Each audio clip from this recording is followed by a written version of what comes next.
I would come as close to your heart and even closer, for I would press my heart against your own, as in the healing of the son of the Shunammite woman. For the Shunammite believed in Elisha, and therefore he pressed his heart against the heart of the Son, and had the power to convey the flame of life. My beloved, consider how this was a foretelling of the incarnation of Jesus Christ, when he had the power to make those who would believe on the Christ in him also sons of God. I represent the ladies of heaven, and I am your rose of light. You have many concepts of me, but I would ask you to understand that in the delicate petal pink of my heart, tinged in the golden light of Helios and Vesta, there is an extraordinary discipline of character whereby that individual so lacking in soul substance, or even the fullness of a threefold flame, might first create a crystal chalice a la Paul the Venetian, and with that crystal chalice in hand, be ready to receive the fullness of the threefold flame that is the power of Maitreya to make sons of God of those who are yet children playing in the sun. Now the chalice is made of the qualities of character, of the virtue of the heart. This is why it is necessary to be apprenticed to the living Guru, because one cannot build these virtues in a day or a moment, nor can Rome be built in a day, nor is the inner retreat, or your own home of light, or your mansion in the stars built with a single spiral and stroke of the hand. Therefore realize that even as Jesus occupied himself in many incarnations, expanding the power of the threefold flame, so you have also been engaged in this service. And the means to its expansion is the adding of the crystal facets in the crystal chalice of character itself. You see, each virtue of character is a cup for a tiny flame, and all of these flames put together like many drops eventually will form a powerful river of consciousness. And this is the river of life, of the consciousness of the sons of God, that flows through many incarnations, and therefore the individual does reincarnate by the power of the flow of the river itself. Most blessed ones, I therefore desire to come close to your hearts, to press the rose of light of my heart against your own, and there to quicken by an eternal fragrance the flowering of grace, the power of love, the love that is the firmness to hold and hold still the precepts that are taught, even when these precepts move against the entire grain of your previous evolution. Dear hearts, I must tell you that some of you have been slaves of the Nephilim gods for too long, and therefore accustomed to their mechanical modus. The mechanical mind of the fallen ones is a proud mind, and therefore the slaves of the fallen ones have also developed a spiritual pride, whereby they are convinced that the way to think, to act, to organize, and to work is the way of the fallen ones. Indeed, they have their order and their organization, but dear hearts, they have established it without the living presence of the eternal Christ. Thus they have had to substitute their systems, their paraphernalia, and their computers by way of functioning to that super level of efficiency for which they are so proud. This is easily seen in the slice of film showing the intimidation of the sons of God by the computer that vows it has never made a mistake, and the only errors that have ever been made are human error. Then, of course, there is the ascribing to the sons of God and the Son of God human error in the place of one's own error when one has been the slave of the fallen ones. To therefore divest oneself of this momentum and to link oneself to the Son of God by this kiss of the heart, rose unto rose, is a step that becomes a conscious decision. It is as though one who was on a life support system attached to a mechanical heart should now summon the courage to be unplugged and to trust that in so doing you could now become plugged in to the heart of God. I give you this example so that you may understand the fear that attends the individual who first senses that the Nephilim system is inadequate and then must make the decision to abandon it in toto and to begin to learn again the path of God as a little child. It is like beginning all over again. And when one has amassed wealth and fortune and fame and success in life, why should one, after all, disconnect from the planetary beast in order to become a humble disciple of the living Christ? And of course I will tell you why. It is to gain a threefold flame. For the threefold flame is the seed of Godhood. This is why Jesus said, "Except ye become as a little child, ye shall in no wise enter in." For the child of which he spake was the man-child. To be like that man-child is to have a threefold flame. One cannot enter into God's consciousness, God's reason, God's logic, His discipline, or His love without the transfer. Now one should contemplate in the deepest heart of hearts the meaning of my words.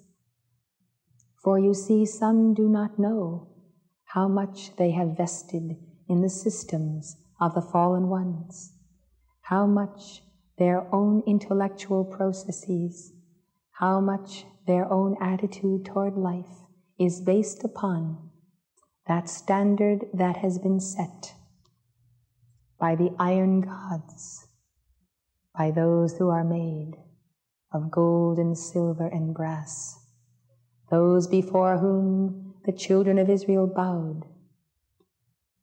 To them they paid homage, and they recited their vows even in the temple. Blessed ones, this is an ancient jungle where children of the light have lost the original tie to the shepherd and have entered in to that consort with those who offered them the more complex path of achievement without the heart flame.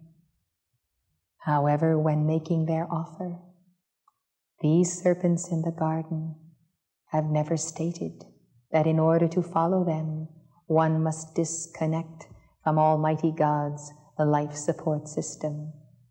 But it is true, in hearkening to the allurements of these materialists and these mentalists, children of the light have walked away from the mighty I Am Presence, as though you could see yourself as the lower figure in the chart, and suddenly you would walk to the left, and the chart and the Christ self would remain, but the lower figure would be gone because it had consciously disconnected from that source, simply by letting go of its rhythm, its creative power, its wavelength, and the great universal tie of the crystal cord.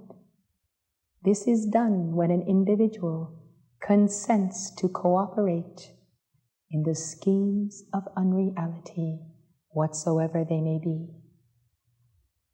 Therefore I am come, representing the spirit of woman and the spirit of mother in this new year. This is the moment and the hour of a new thrust for the woman clothed with the sun, who lives in each one of you as the Divine Mother.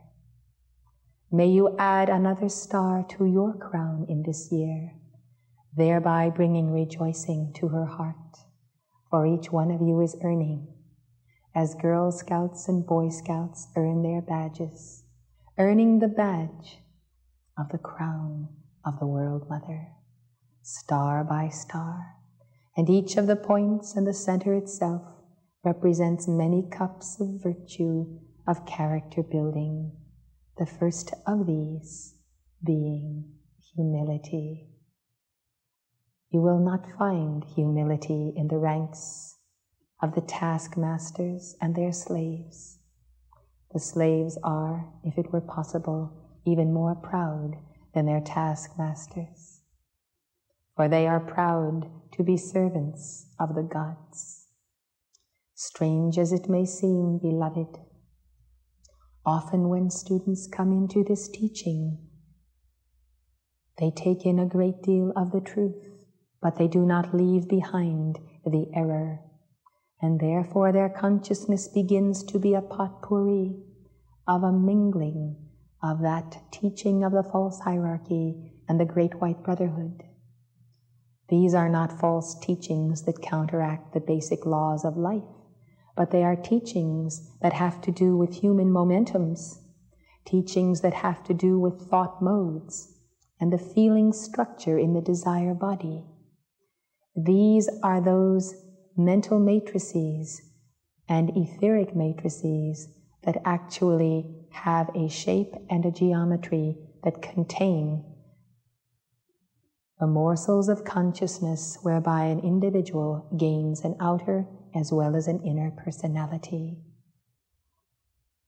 Therefore, I urge you to consider in your life as you begin this new year, walking with the great Mother Flame and the Ascended Masters who are so much closer than ever before, whether or not you yourself have truly accepted the path of the Great White Brotherhood and the Ascended Masters as your teachers, whether you are testing them or whether you are allowing them to test you, whether or not you are teaching their messenger or allowing yourself to be God taught by the angels that speak through the messenger. It is essential, therefore, that we exercise patience with those who know not what they do, that we give knowledge and a path and wisdom and the advantage of our great experience. After all, we would not have you prematurely be locked into the jaws of the fallen ones. We would give you every opportunity to discern truth and to walk in the way of righteousness for right reason, right motive, and right cause. But after you have been in our aura for so many months and years. After you have been taught the teaching and given the example, you are expected to apply it, and in applying it, to therefore grow in grace, to increase your aura, and in so doing, therefore, to have the perspective in life to be obedient to the calls of the brotherhood and to the messenger, even when you yourself may disagree. Disagreement, when it comes to the Guru-Chela relationship, may be considered to be a lack of trust, a lack of love, and finally, a lack of will. In each of these three, an insufficiency of light in the chakras, which would form a magnet for trust and love and will, is the cause of the letting go. But you see, you must begin somewhere, and if you do not have sufficient light in the chakras to magnetize what is necessary to respond to the word, then where will you go? You will come to the feet of the Guru until you yourself have gained enough to see through God's own eyes. It is hard to teach the blind to see. It is hard, beloved, to command those who do not command themselves. It is difficult to give a vision to those whose density does not allow perception. It is difficult to give the wavelengths of infinity and of the 5 secret rays to those whose senses have not been awakened. Therefore we come back to the necessity of Elisha himself placing his body upon the son of the Shunammite woman. And therefore you yourself must receive the body of the Divine Mother that broods over your temple, your soul, and your heart, to infill you with that light that you allowed yourself to lose over many eons of carelessness. This is why, my beloved, it is the year of opportunity to exercise the first of the secret rays on the line of God gratitude. For in this year, the causal body of your messengers is opened, and the Goddess of Liberty does open the pathway whereby you may enter the calling of the 9 Buddhas on the 7, 8, 9, 10, and 11 o'clock lines of your cosmic clock as you understand them. The opening of the way for the appreciation of the contact with the brotherhood through the flame of heart is the most important gift of God that you ought to appreciate every moment. You ought to appreciate the opportunity to have your heart flame amplified by the brotherhood in the presence of the messenger. And you ought to realize that this heart flame magnetizing the brotherhood is the vessel that must be used for the sustainment of the focal point of the community at Camelot and our projects at the inner retreat. Therefore, dip in, as Jesus said, work while ye have the light.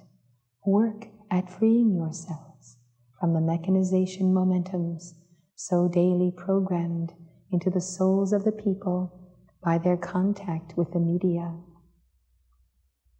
It is interesting to notice when you have separated yourself from the city and gone into the mountains or into nature for a period, even to the retreat, to notice the difference in your sensitivity and how at first the bombardment of the media seems so intense when you contact it again. When you are away from this contact, you grow in grace measurably. It is because more comes through the media than merely that which you see and hear.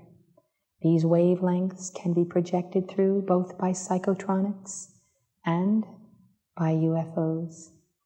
Thus, there is always the subtlety of that other vibration that enters the household whenever the radio and the TV are open. Now realize we do not address ourselves to you, that you should not in any way tune in to the airwaves, for therefore you discover what is the planetary mood, vibration, the next calamity or catastrophe or blessings that occur.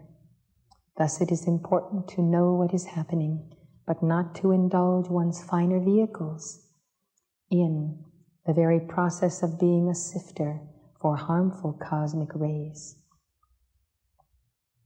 Understand the need then for the shield and the shield consciousness when you must face the television for any reason. Understand the consciousness of the shield when you read your daily papers.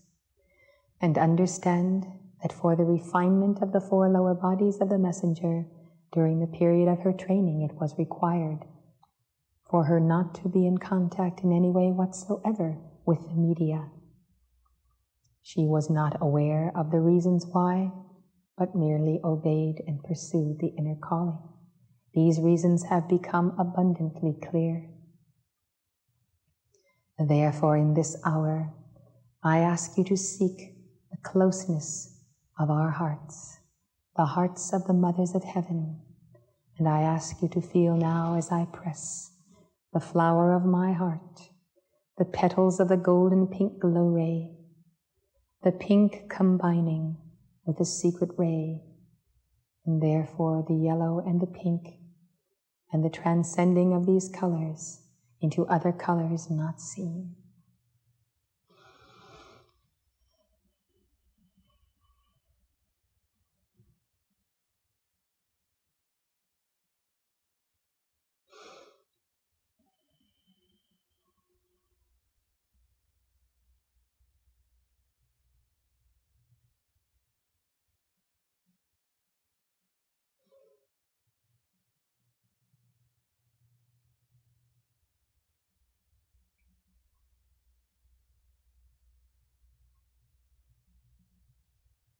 Those who will accept the pressure of my love and allow it to transform the mind and heart, I will continue to let that pressure flow until you resist or counter.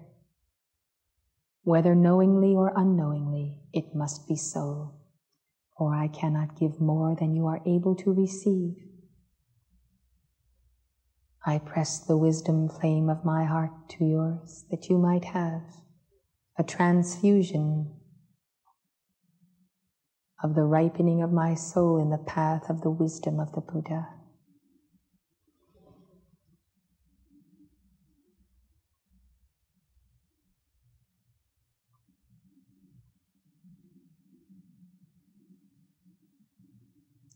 Now the power of the stalk, the will to live as God lives, the will to be as God is and as Christ is, the will to disconnect from the left-handed path and simultaneously, instantaneously connect with the path of heart.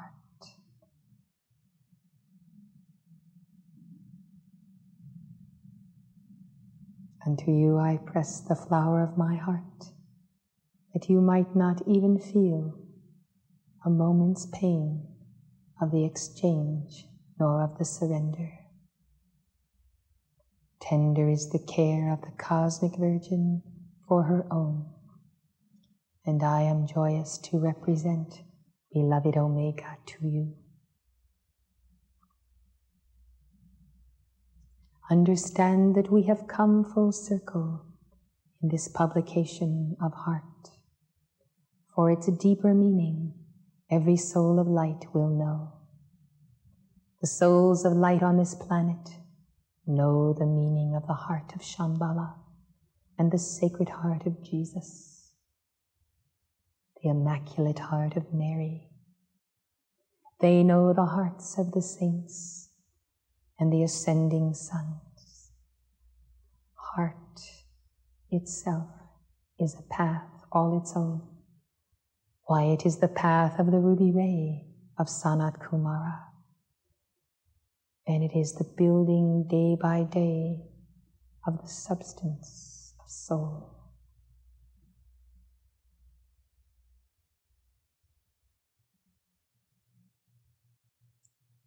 The dew upon the rose of my heart are the tears of a mother's love for the children of the world. And these tears that become the joy of life crystallize as diamonds in the snow. These two are pressed to your heart, and each one receives as he is able, according to the law.